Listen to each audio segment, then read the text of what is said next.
Right. I'm all for that 100%. Double down. That's what I believe, period. And I think that that's what they're saying. At least that's how I'm reading it, and that's how I'm hearing it.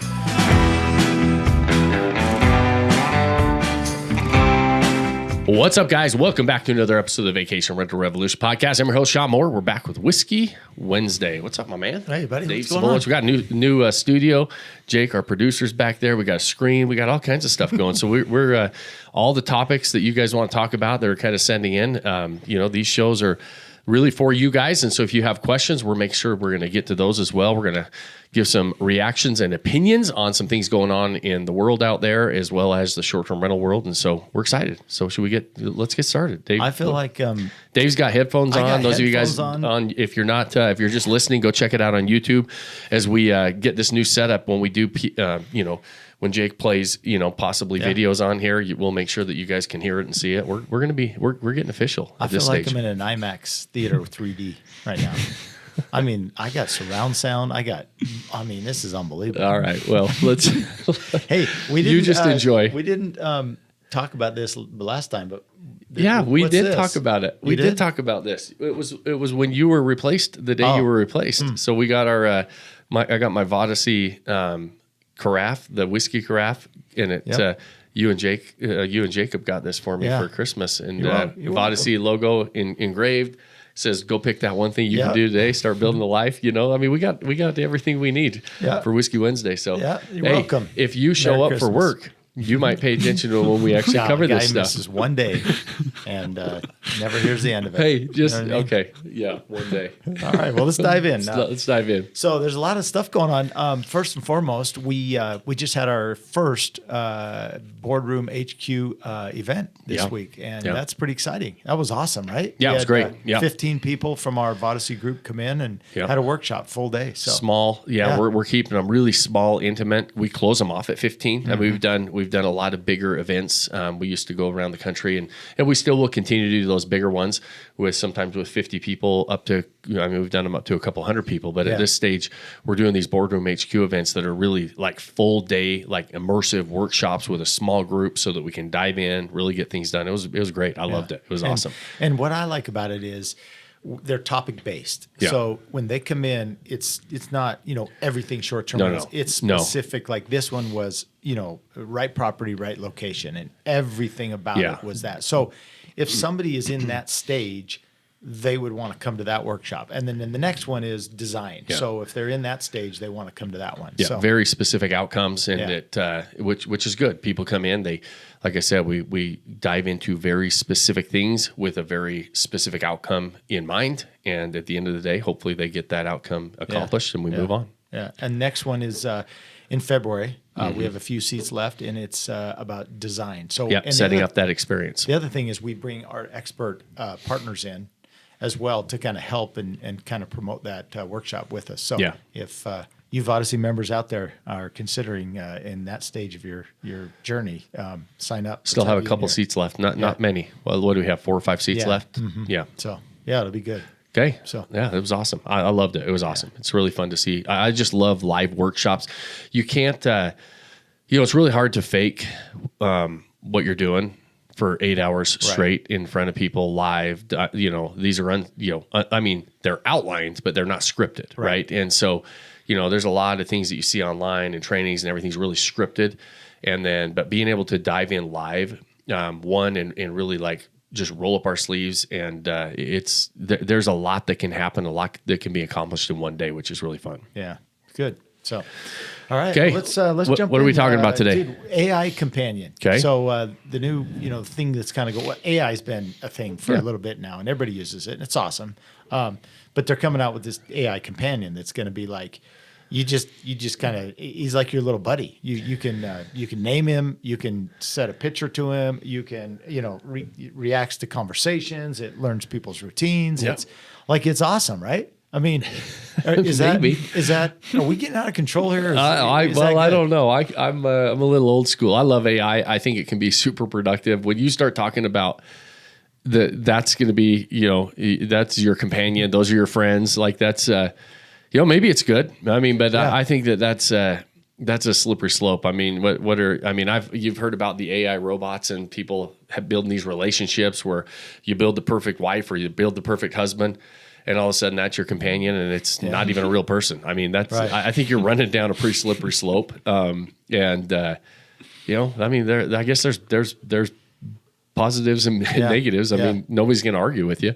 I kind of like arguing a little bit. I kind of like a little debate once in a while. I kind of like, when Teresa tells me, I'm full of crap and I don't know what I'm talking about, but I don't think your robot will tell you that, Well, and I think it's maybe you can program them to.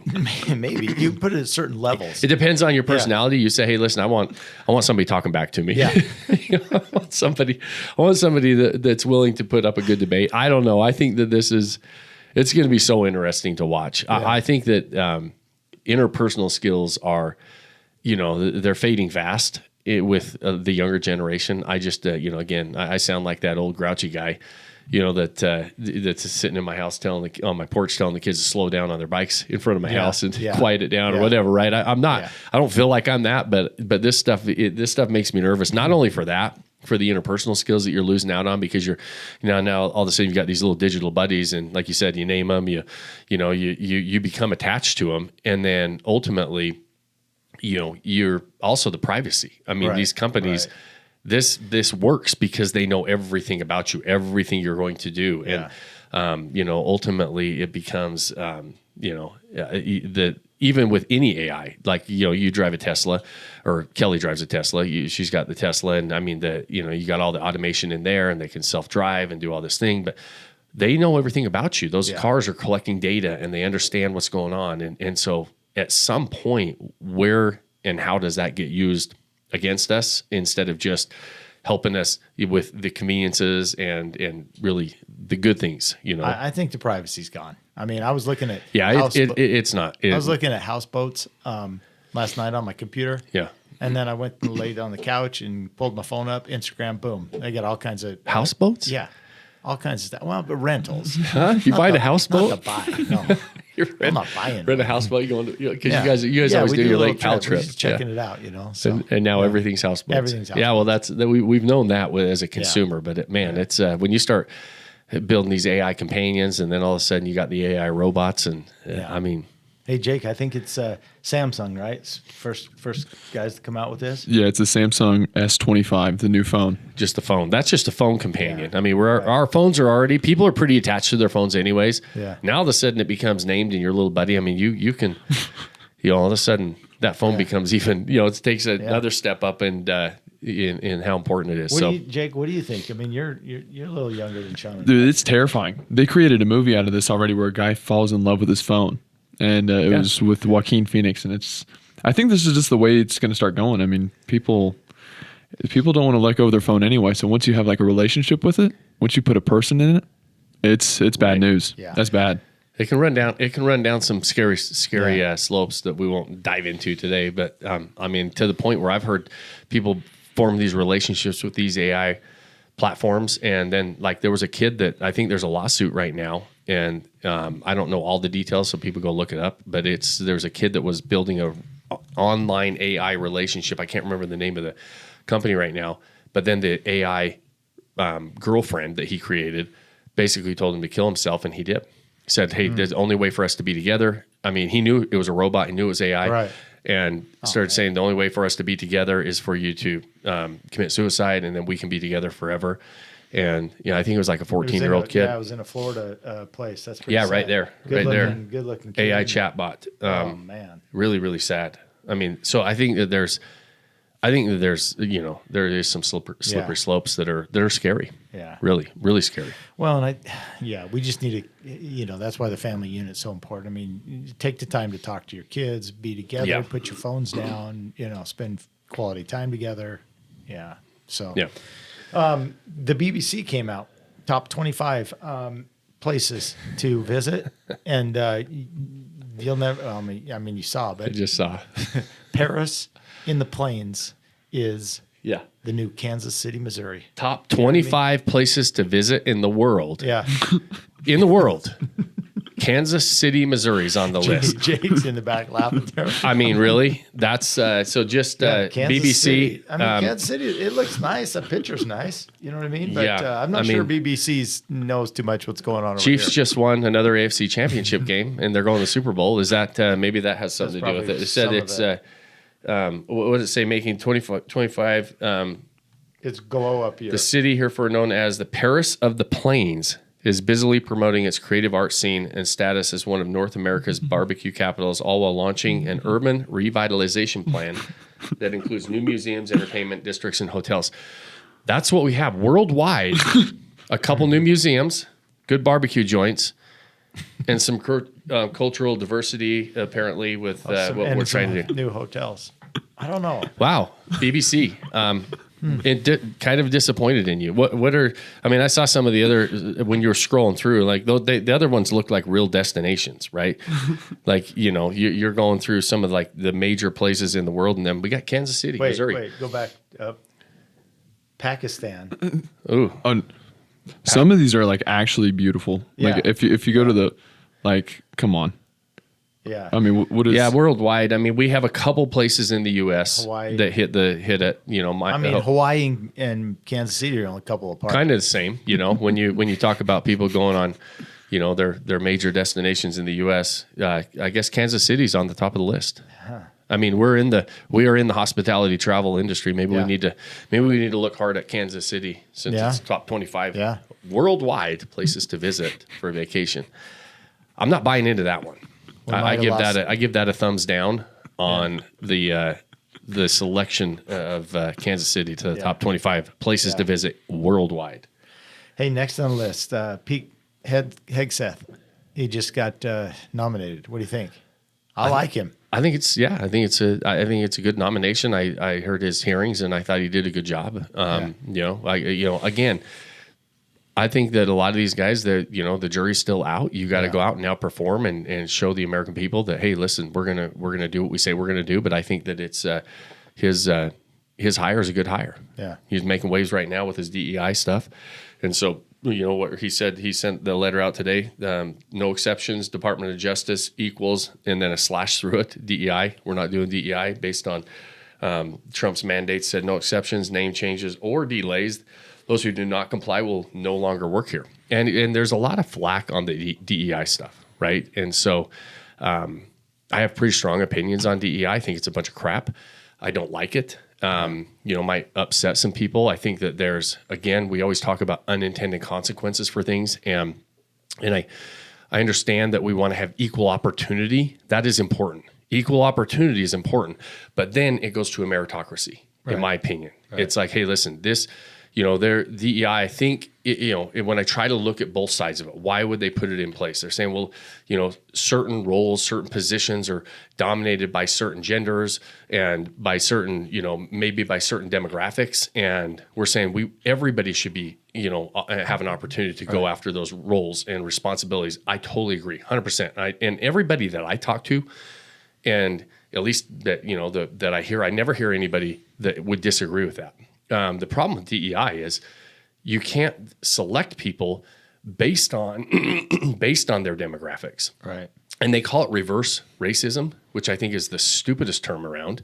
Racism's racism. It's not reverse racism. Racism is when you judge somebody by their race, period, right? Whether good or bad, whether you hold people back, whether you push somebody forward, it's racism. Right. And so realize that that's unacceptable. Like nobody that I know, again, there might be some racist people out there. I think they're few and far between anymore. But I think that this is drawing a line in the sand because people are saying, hey, listen, how if that person's getting the job and they're not as qualified, meritocracy says the most qualified individual, regardless of gender, regardless of demographics, regardless of race, is going to get the job. Right. I'm all for that 100%. Double down. That's what I believe, period. And I think that that's what they're saying.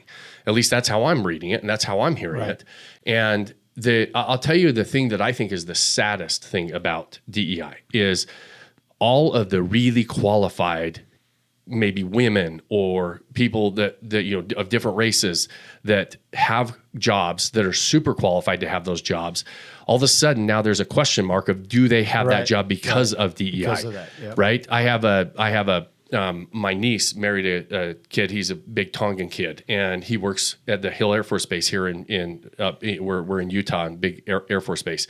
And we were talking about this, and he says, well, I guess I'm a DEI hire. And I said, that's the sad part about all this bullshit is he's super qualified, and now everybody wonders, is he a DEI hire? And he's not. He's really qualified. There's a lot of, there's a lot of women, there's a lot of minorities, there's a lot of different things that are absolutely qualified to be in those positions. And because this stupid DEI thing is in there, they have to wonder, do people think that I'm a DEI hire? Right? Yeah.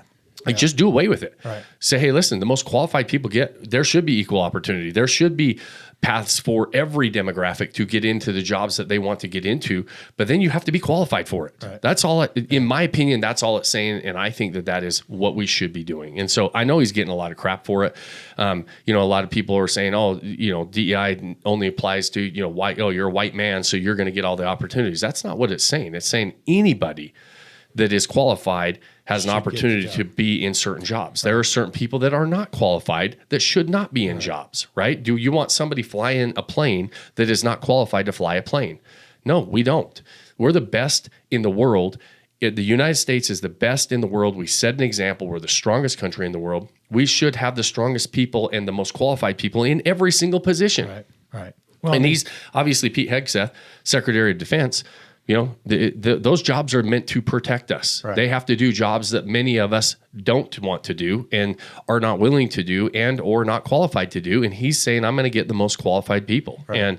And he never says, I'm going to only hire certain amounts of people.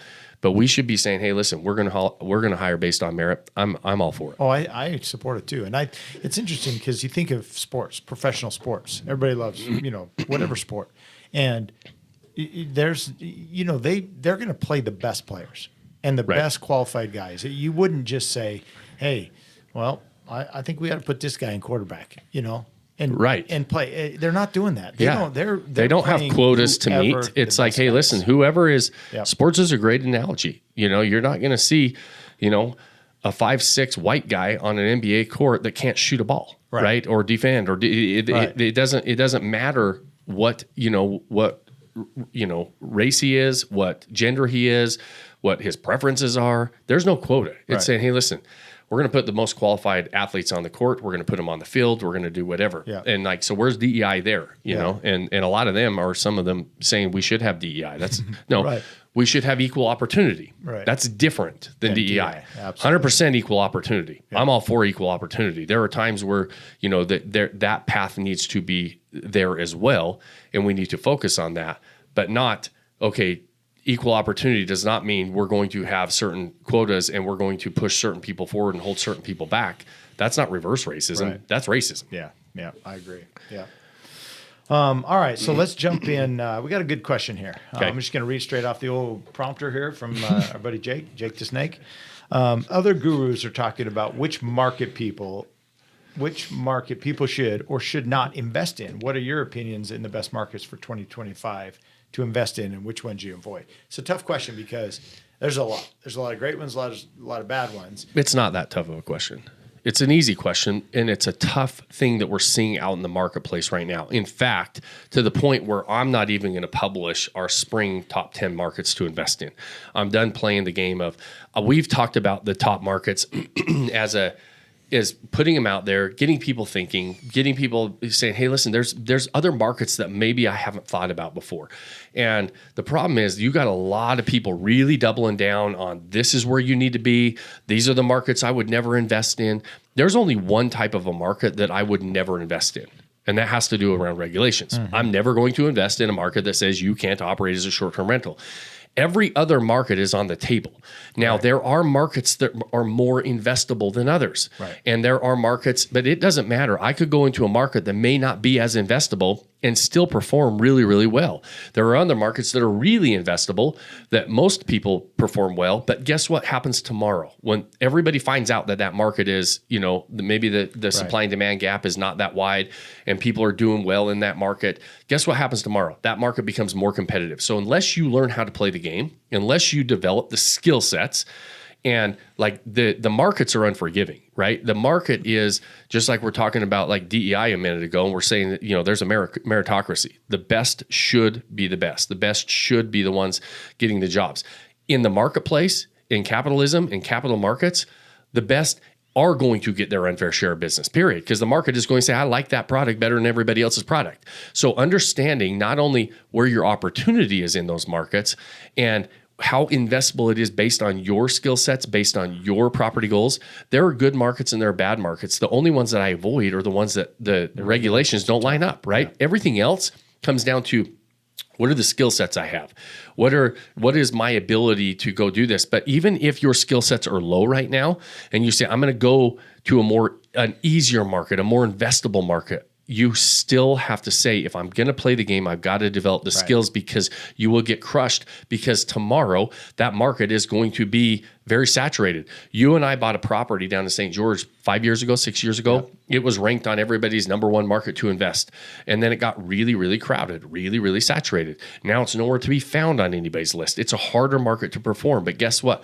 We had to understand how to perform in an easy market, but we also had to keep performing well in a hard market, or we just lose our business.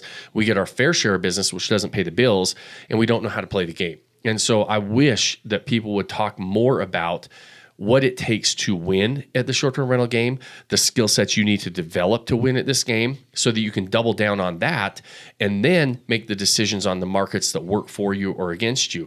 Like we did on a podcast, right? I picked one of the hardest markets to perform when I chose the Blue Ridge market. Right. When somebody says you can't do that anymore, it had to do with this conversation. We said, no, with the skill sets you can do and operate and do well in almost any market.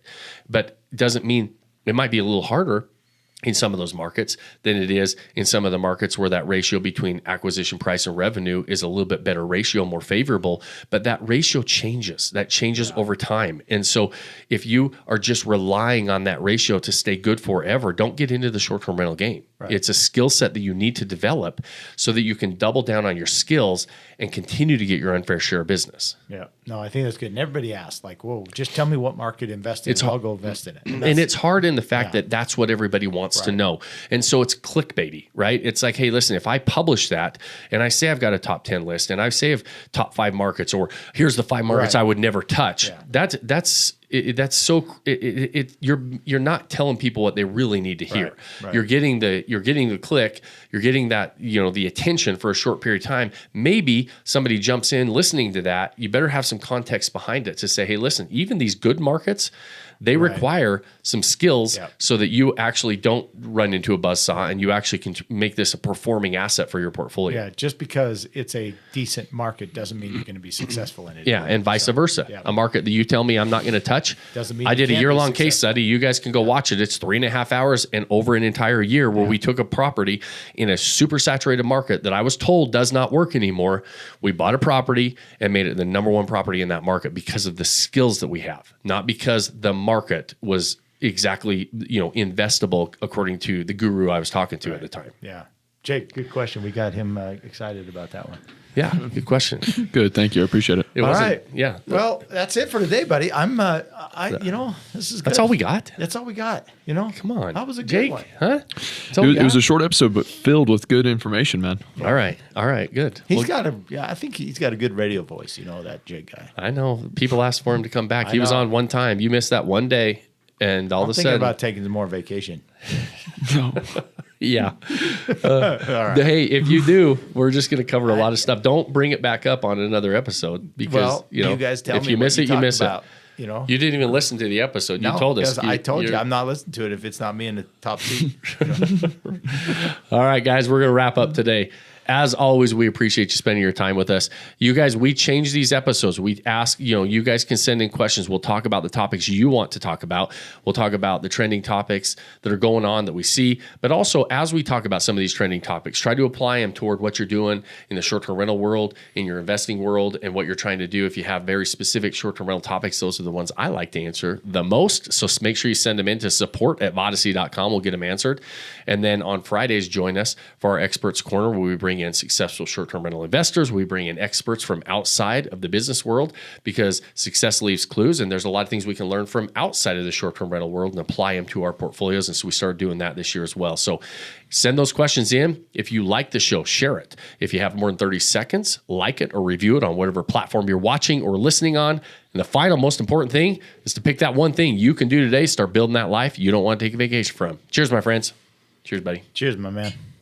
Thanks for joining us on this episode of the Vacation Rental Revolution podcast. Share this with other people you think need to hear about it. And don't forget to subscribe and leave us a review. Hey Grace, is there a website? Yes! For more amazing content and expert advice, visit vodacy.com. Thanks for listening, and we'll see you on the next episode.